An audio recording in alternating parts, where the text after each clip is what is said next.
What's going on, folks? Nadir Tool Dynaworks. I'm up in the office this morning because I just want to show you the quality of the mapping that some of you are paying an extraordinary amount of money for, actually, for some of your bikes.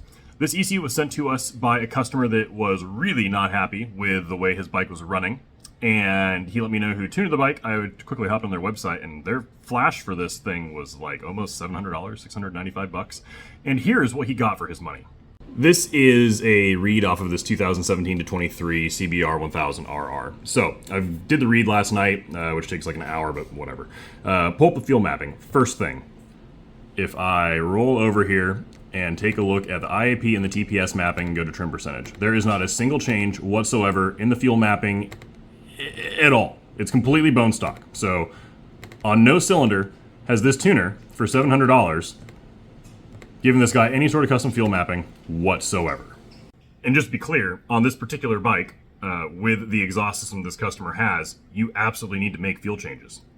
In fact, this is our TPS fuel table for the exact same bike, and you need to make some pretty damn significant fuel changes. I'm not going to show you exactly how much fuel we're cranking in there, but you have to crank in a lot of fuel in there once you're past like a quarter throttle. But at idle and light throttle, especially below 4,000 RPMs, it's a little bit on the rich side. So there's a lot of modification that needs to be done to get this exhaust system to perform properly on these bikes, and he has none of that. Okay, whatever. Maybe these guys for $700 their flash expect you to go ahead and use maybe a piggyback fuel controller and still tune it on the dyno, which wouldn't make any sense, but that's like one of the very few logical reasons I could think of to not have any sort of fuel mapping adjustments made in the ECU. Which again, I'm like trying to wrap my head around what they could possibly be thinking. I'm pretty sure this is just dog shit. Actually, I'm sure it's dog shit, but I'm trying to give them the benefit of the doubt.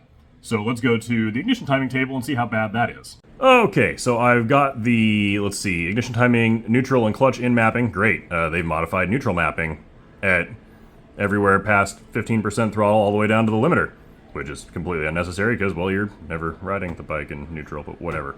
They still have gears 1 and 2 through 6 separated, fine, whatever. They've done nothing but add timing after 12% throttle and 3,000 RPMs. And they haven't added a little bit of timing. They've added almost 7 degrees globally above 12% throttle. And here at the top end, they have added a whopping 11.5 degrees of additional ignition timing. These bikes are wildly known in every social media group, rider forum, owners group, whatever. If you have a 1723 CBR 1000RR, it's a better chance than not that you're well aware that these things ping right off the bottom, bone stock. And these fucking guys haven't just cranked a couple degrees of timing into this thing, they've cranked anywhere from almost 7 to 12 degrees of additional ignition timing into most of the mapping, which is fucking mind-blowing. 12 degrees of additional ignition timing is not something that I would ever add to any modern motorcycle, with maybe the exception of something like an H2SX if you're running really high octane fuel, because their ignition timing is so retarded from the factory that it's actually a performance benefit to continue to add timing as long as you have enough additional octane in the fuel to be able to support the additional ignition advance. That is not the fucking case on a CBR 1000. This thing, I guarantee, above 11,000 RPMs, where they've got 11 to 12 degrees cranked in, is pinging its fucking brains out.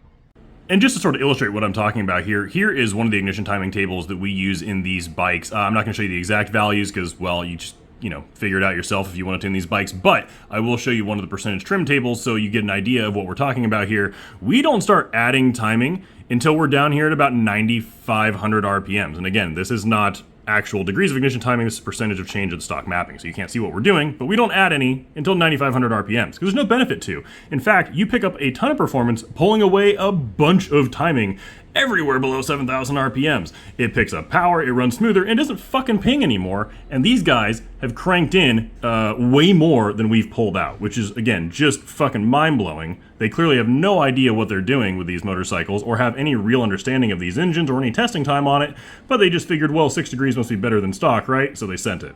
Okay, so they have no fuel changes, they have dangerous ignition timing in the bike. Let's see what the throttle-by-wire mapping looks like. Maybe that's at least half decent. And it's not. So what we've got over here is an additional 20 to 30% ETV opening, which is fine, but they have a jump here at 56% throttle, you're getting 26.9% of requested throttle, and then straight to half. So there's no feathering or smoothing here whatsoever. So your throttle response, when you go anywhere past 56% throttle, below, what is that, 5,000 RPMs, is going to feel like absolute dog shit. That is the definition of creating a twitchy throttle, which we go, again, the opposite direction to smooth these things out. And then way up here at the top end, they're never actually even opening the throttle plate to 100%. This is seen on some bikes like on the older Gixxer 750s or a ZX6, where the throttle bodies are actually a little on the large side, so by keeping them closed a couple percent, you can increase intake velocity. Again, not the fucking case on these bikes. Open the goddamn throttle up to 100% if you want to get 100% power. And to top it all off, there's a bunch of different rider modes in these bikes. Let's see how many they actually modified or unrestricted, because that's clearly what they're trying to do here. They did a shit job of it. And the answer is 1. Go ahead and pull boom the power modes, and I go to any other power mode. They've left it completely bone stock in every gear, which is, again, just laughable, because you can absolutely smooth out and optimize all these rider modes. They've literally just done it in the full power mode, and they did a shit job of it. And obviously I'm not going to show you our ETV mapping. That's shit that we spend dozens of hours developing on every bike that we support ECU flashing for. That's a throttle-by-wire platform. Just know that it's not anywhere near as chunky and fucked up as that, where all of a sudden you go from getting like a quarter throttle, and then 6% throttle later you get more than half, which, again, will just make the throttle feel like absolute dog shit. Okay. And the icing on the cake to this shit sandwich is that if I go into the advanced settings tab here in Woolwich, the fan temperatures are bone stock. The idle RPM is bone stock. They haven't disabled the O2 sensor, the fuel cut's still on, the top speed limiter is still even on. They haven't extended the ETV mapping header whatsoever, which, long story short, allows you to actually go further up into the RPM range than the stock rev limiter, which, again, you don't need to get into that, but that needs to be done. None of this has been touched whatsoever. And this is basic 101 shit. These are check boxes on every flashing software on the market, and they haven't done any of it. So again, folks, this company, again, I'm not going to name names. I don't need to get into like shitting on individuals, but people need to know that most of what you're getting with ECU flashing from most tuners out there on the market is this level of dog shit. This is a $700 flash that somebody paid for, and I can't even tell you that it's better than stock. There's not a single fuel trim change, which is the biggest thing you need to address when you're doing a significant exhaust system change on these bikes. There's huge changes that need to be made, and it's completely bone stock. Now, some of you are probably wondering why I'm actually so fired up about this, and it's because fuckheads like this are what give the rest of us professionals in this industry a really bad name. This is why people think that mail-in ECU flashing is a fucking joke or snake oil, because there's people out there charging big money. $700 is not a small amount of money, I don't care who you are, for something like this, where there's no fuel changes, the ignition timing changes are fucking dangerous, and the throttle-by-wire mapping's a joke. You haven't disabled the top speed limiter, the O2 sensor's still on, so it's going to lean out any of the fuel mapping anyway for emissions compliance, and it's just going to run like crap with this guy's exhaust system on there. So, please, do thorough research when you're looking to have your ECU flashed by someone. Most folks out there, whether they have a fantastic social media presence or a really fancy looking website, because these guys have both, just don't have a clue. If they had ever actually spent any time with one of these bikes on the dyno and actually done any sort of real world testing, they would know that everything they've just done is A, dangerous for the bike, and B, not optimizing performance in any way, shape, or form. Yet, because their website's pretty, somebody paid them $700 to make the bike run worse than stock. And it really sucks that people have already paid that money, find out that it's terrible, and have to send it to people like us to get it flashed properly. I wish they would have just come to us in the first place, but at least this guy's bike now will run really well with the modifications that he's made in conjunction with our ECU flashing for his specific modifications. For, I think during our Black Friday sale, it's like $225 for the flash. It's a fraction of the cost.